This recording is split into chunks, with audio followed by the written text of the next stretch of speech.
In Austin, I'm Quita Culpepper. Court documents are shedding more light on a deadly crash on I-35 in Round Rock over the weekend. Police say there is video of the three-vehicle crash that killed 3 people early Sunday morning. According to court records, Kiara Thomas was allegedly drunk and under the influence of marijuana when the crash happened. And according to court documents, Thomas and her boyfriend were at Bombshells on I-35 near Wells Branch Parkway. They reportedly paid a nearly $110 tab just before 2 a.m. That's about 20 minutes before the crash.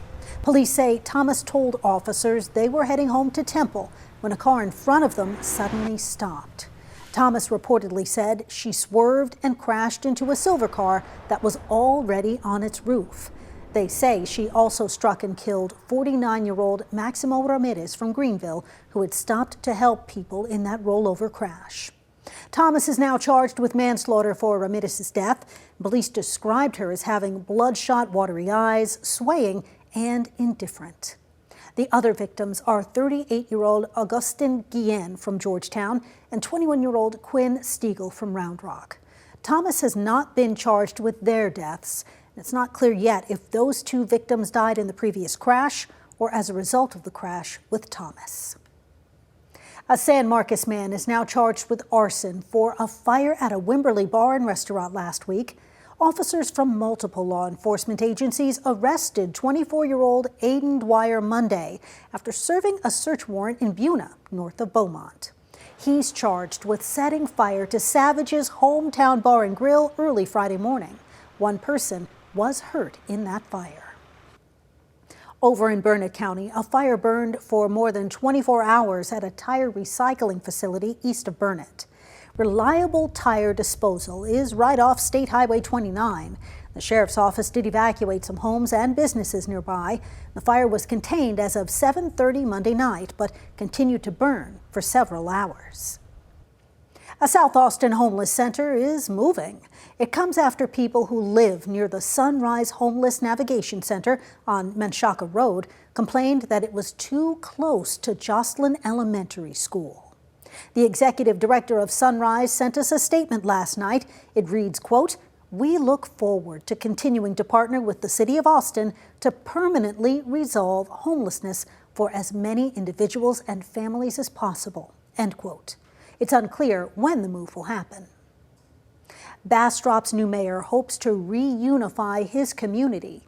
This comes after a year and a half of controversy and contention surrounding the previous mayor and his eventual resignation. Jessica Cha spoke with the new mayor about the change he hopes to bring. In a town where everybody knows everybody. I feel like we live in a Hallmark movie. You know, City of Bastrop neighbors like Dominica McGinnis say the people stick together. And that's the best kept secret of Bastrop, is we are a community. That's how the new mayor of Bastrop, Ishmael Harris, says he intends to keep it. We just need to be a unified people. And that's what Bastrop has always been about. And I think at some point in time, we kind of got away from that. Harris will only serve as mayor for 1 year to finish out the term of former Mayor Lyle Nelson. Nelson resigned in January following an investigation into alleged financial mismanagement by a former city employee. Congratulations, Mr. Mayor. After winning the runoff election in June, Harris wants to put in the work to move forward. As a lifelong Bastrop resident, a former planning and zoning employee, and the first Black mayor, he says he can do it.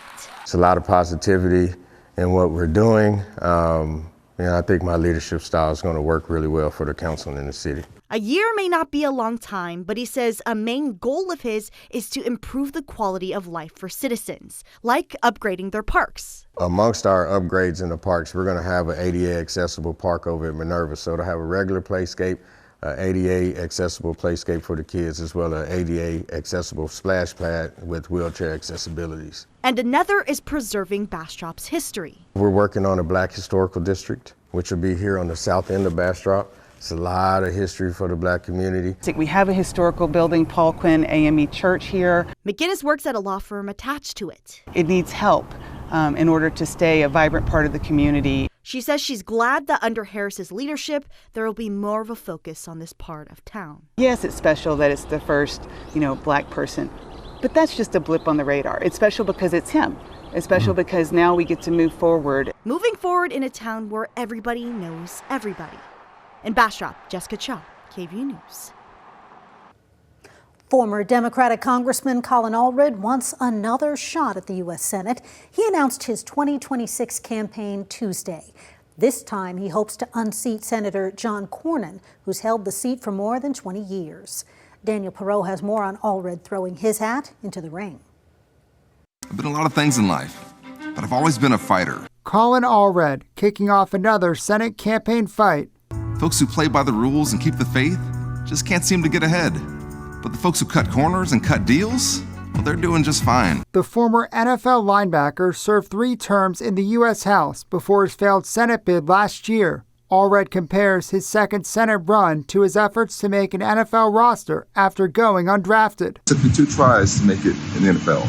The second time I came back and did things a bit differently. We're going to do things a bit differently in this campaign. Other well-known Democrats have also expressed interest in challenging U.S. Senator John Cornyn or his primary challenger, Texas Attorney General Ken Paxton. Paxton, they know, has more dirty laundry than a textile mill. Among them, former Congressman Beto O'Rourke, Congressman Joaquin Castro, and State Representative James Tallarico. O'Rourke told KVUE last week he wants Democrats to have the best slate of viable candidates up and down the ballot. I want to make sure that I'm thoughtful about this, that I'm listening to the people of Texas, and that I serve where I will do the greatest good. Fort Worth Star-Telegram columnist Bud Kennedy says Allred enters the race with high name ID, solid fundraising capabilities, and in recent polls, better favorability numbers than his potential opponents. He has so much better chance of winning by getting crossover Republicans and Democrats too than some of the other more partisan Democrats. One big difference this time around, the Senate race is at the top of the ticket, meaning Allred and Democrats will need to drum up enthusiasm on their own if they want to win statewide for the first time since 1994. You'll see him go out and stir up more interest and see him try to motivate more Democratic local voters and rally the troops a little bit more than he did in the last election. And that was Daniel Perot reporting. It remains to be seen who else jumps into the race. And candidates can't actually file to run in the March 2026 primary for another 4 months. Ascension Seton is expanding in Cedar Park. Hospital officials celebrated the acquisition of Cedar Park Regional Medical Center with a ribbon cutting on Tuesday. That hospital has 126 beds and 2 emergency rooms that operate 24/7. It stayed open to patients throughout the transition. And those are the headlines here in Austin. I'm Quita Culpepper.